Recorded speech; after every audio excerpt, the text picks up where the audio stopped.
Hello there. I wanted to make this video a little while ago, but I didn't get around to it. But I figured now would be a good time.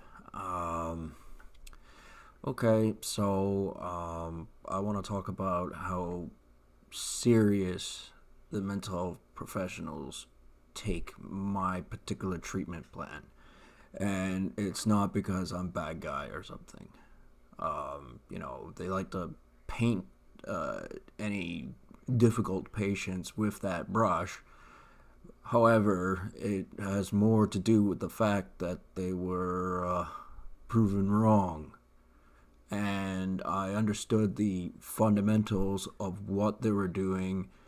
And also, I have theories, plausible theories, as to what they think about society and how they figure they can make things better, and it is of more of an Asian mindset.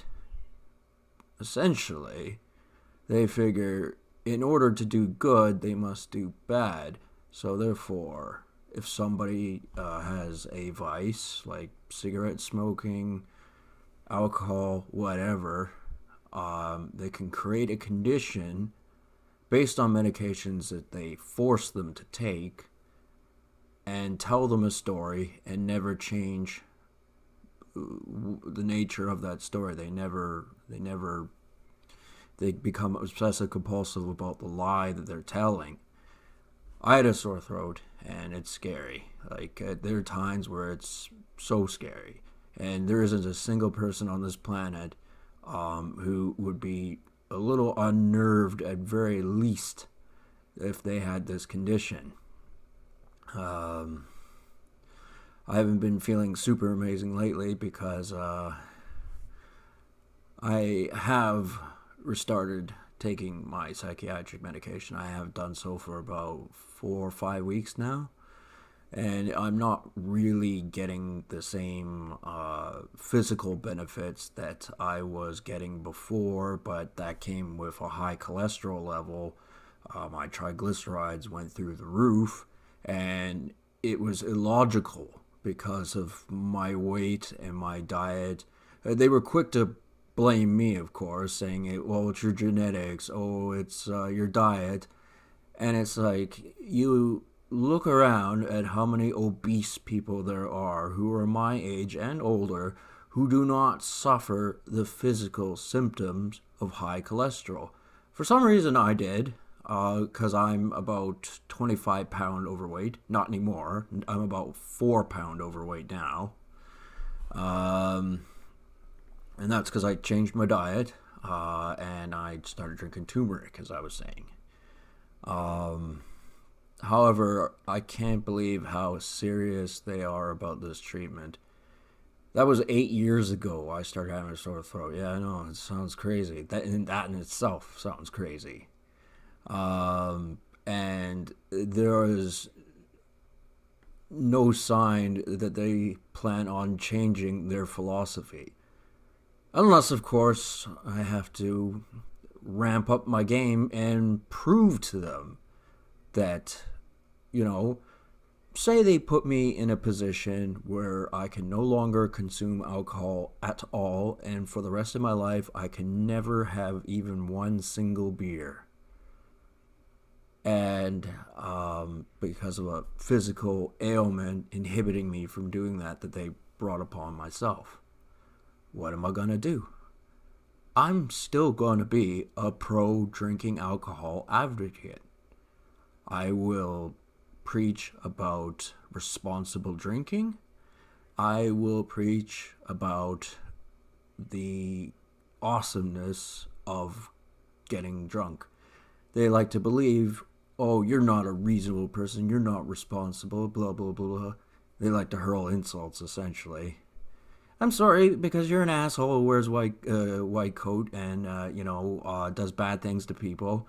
No, that doesn't mean you're right, actually. I don't care what university or college you went to. You're simply an asshole. And lying doesn't make you more clever either. It's really a dirty, underhanded tactic, actually. I try not to lie. And usually I don't. Most day-to-day things I don't have the need to lie. But they do, because part of the mental health system is to manipulate people. And, I'm actually in the opinion that I'm not in the category of a person who can never drink again. They would like that, but in order for them to get what they want, they gotta abuse me a hell of a lot more than they have. And that's, 8 year sore throat, and they still want to do worse things. Can you believe it? But yeah, that's Canada for you. Biggest hypocrite in the whole world. Oh, look how great it is to live in Canada. Now put on your shackles and worship Justin Trudeau. Yeah, I'm not gonna do that. I'm gonna give you an example of something I observed before COVID, probably about a year and a half ago. So it was at the bus stop. It's always at the bus stop. I don't know why. Anyway, there was an individual who was having some sort of mental issue. I mean, you can't exist in this world without running into such individuals at least some point in time. It's an awkward and socially inconvenient experience, but, it's inevitable unless you live under a rock. Anyway, this guy hadn't paid his ticket or something like that. I don't know. I was only half listening.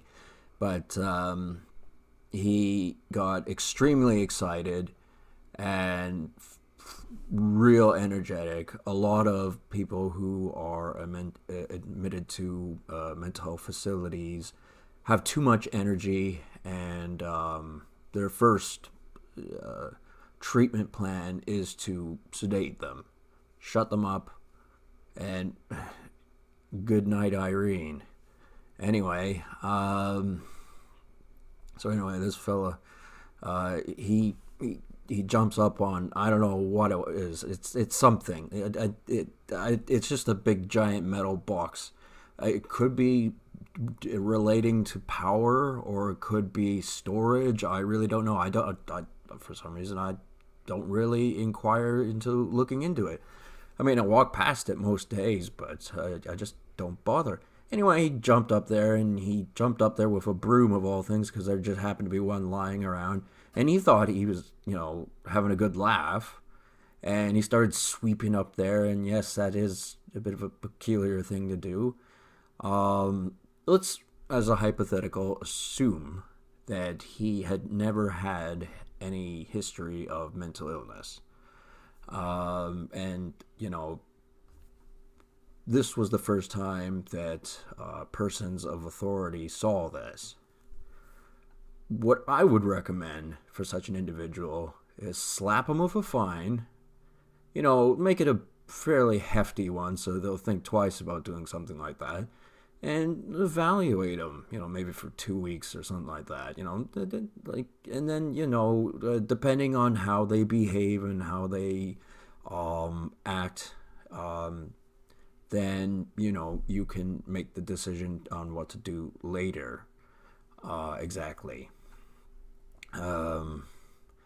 However, because, and I can't stress this enough, it is a hypothetical. An extreme hypothetical. What the system needs from an individual like me to ramp up their treatment plan, because they hate the idea that I still drink alcohol. They despise the idea that even if I couldn't drink another drop of alcohol again in my life, I would become a pro-drinking advocate. That makes their blood boil. They can't stand it. And somehow it's my fault that all these things about alcohol, somehow it's all my fault. I don't even drive a friggin' car, and it's somehow my fault. And, the hell, man. Anyway, like I was saying, as an extreme hypothetical, if I did what that individual did, which is not in my character, they would put me away probably for something like 6 months. And I'm tired of these people going, oh, it's an easy way out, isn't it? Going into mental health. Oh, look, he's got day passes, blah, blah, blah, blah. And it's like, you are grossly misinformed. You have no friggin' idea what they do to people in those places. It's not nice at all. And they're not above doing it to disadvantaged young people whom there's nothing wrong with. All they need is a little THC, or is that, no, that's not the right word, TLC, tender loving care. That's all they need. But no, they don't want to do that. Here, take some antidepressants. They're bad for you and they're going to make you put on weight and a bunch of other horrible things, but take them anyway. And then, when they fuck up, like with, I don't know, one called Paxil, for example, where kids did a bunch of, bad things to themselves afterwards. And they kind of sort of went, we'll just sweep this under the rug and everyone will forget. Wrong. Yeah. That's nasty. So yeah, I mean, what these people are the vampires of society, and I don't mean the beautiful female vampires from Dracula, Dead and Loving It. No, I don't mean those ones. I mean the ugly, hideous monsters of that silent film, what was that called? It doesn't matter. Anyway, or that monster from Blade 2. That's the type of vampires they are. They are ugly to the core. Their soul has nothing in it but rot. Anyway,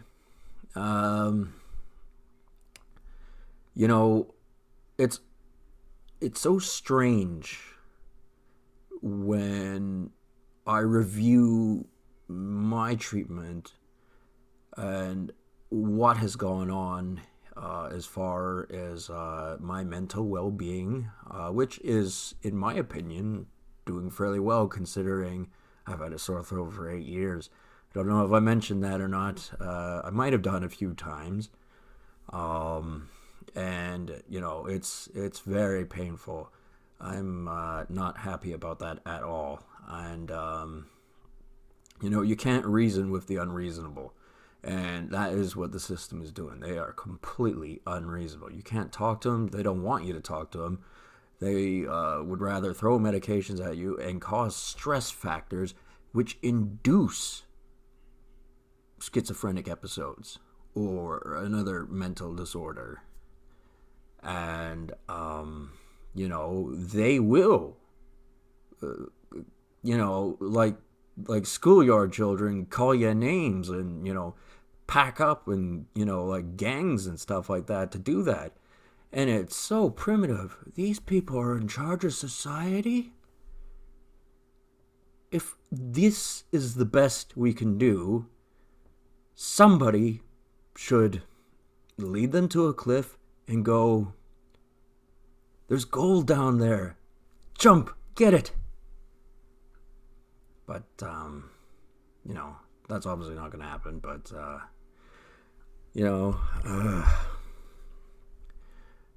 these people are ferocious. And they should not have any power whatsoever. It's insulting to any decent human being that they're even praised in any kind of light. Oh, it's about justice. Oh, it's about doing what's right. Ooh, blah, blah, blah, blah. No, it's your definition of what's right. And that's not the same thing as doing what is right.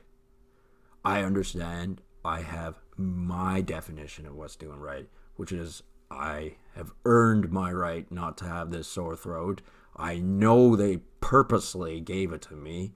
I know they could actually make it go away with some sort of medication, that is temporary. I know they could. You know why I know they could? Because if they lose in a court case, they can't afford to have permanently caused somebody damage. And in order for them to do that, they need a backup plan. They always think of backup plans, and that means having a medication that can make it go away. So that's why people with a lot of money don't have to deal with the kind of problems that I'm dealing with.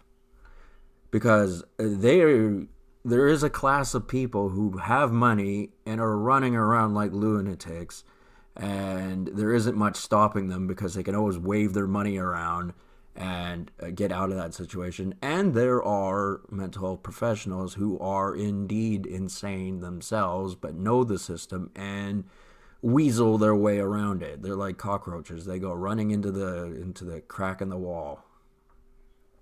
Really disreputable people. I have no respect for them. That's concerning. I have to live my life knowing these things. And to suggest that, their approaches are very passive aggressive. They want to pretend, oh, we don't have any need to talk to you. You'll go away. You're not important. You're wasting our time. Blah blah blah blah. That's their attitude about everything. And we'll talk to you in a few months. Basically to keep you back on the medications and keep you on that place. And they go, right, since he's on that medication, he's gonna have this stress factor.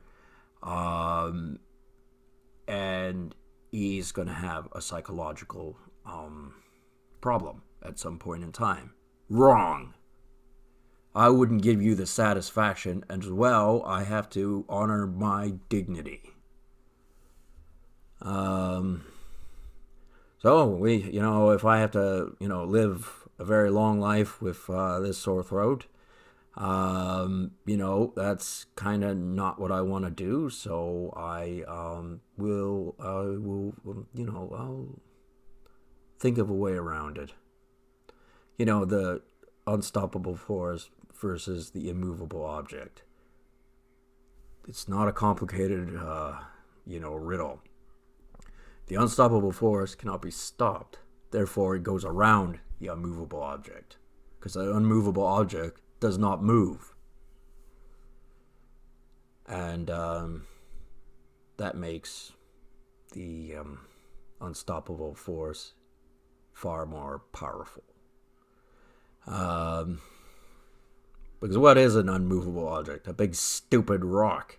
That's what it is.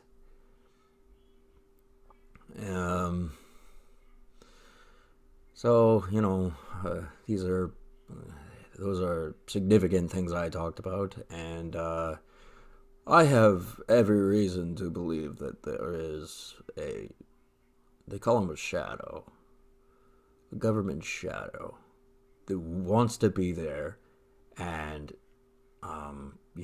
say they saw me behaving mentally unwell so that they can use it as an excuse. The one thing that surprises me, because I wouldn't put anything past them, is why haven't they lied about it? Why don't they just make up a story? Because they have confidence that pain and their philosophy on increasing the threshold for pain, that was what one of my psychiatrists told me.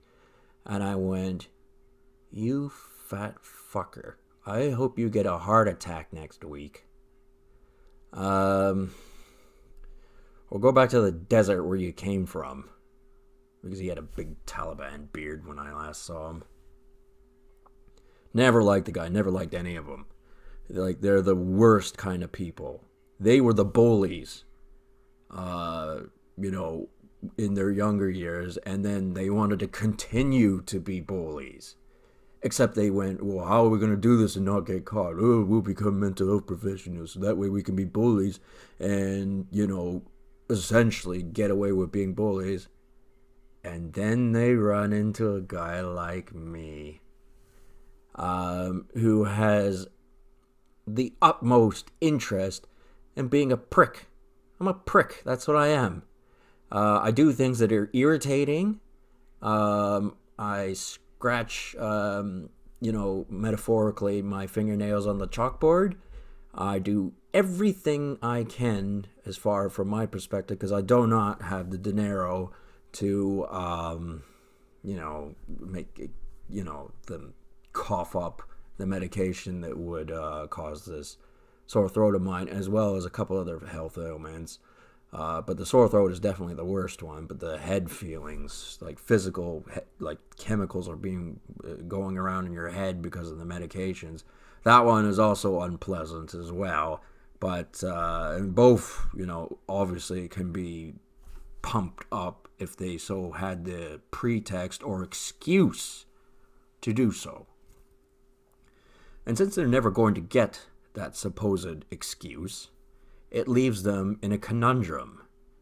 When does the treatment plan, even in their own eyes, believe it or not, no, they don't have a sprig of good in them. It's can they win in a court case or not?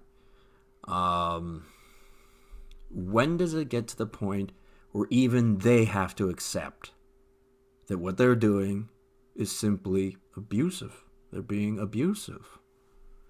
Abuse of power and abusive to their fellow man when it is unnecessary and uncalled for. One day, I will not expect them to apologize, admit they were wrong, or change their philosophy. I expect them to accept that they've been abusive towards me. And that's different from changing their minds, because there's nothing worse than a rock brain that, you can't reason with it, as I was saying.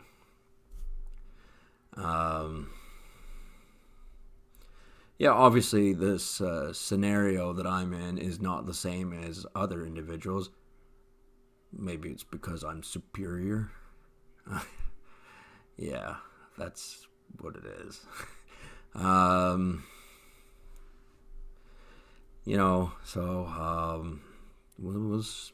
We'll keep going, keep trucking, and we'll catch up a little later. I'm in good spirits, and I get my laughs in. It's real funny to see how impudent they really are sometimes. And right now, I could put my kettle on and the water would be boiling, and it would only be 1/10 as hot as the blood in their body that is boiling over right now. They're that mad at me because I disagreed with them, and I've proven them wrong. And I'm giving them the opportunity to see that by watching this video I'm uploading. So, to all my very, very pleasant friends I've never met in the mental health system, I hope you have yourself a good day. And why not? Put a third helping of sugar in your coffee. You've earned it. Anyway, I'll talk to you people later. You have yourself a good night. I know I will. Talk to you later.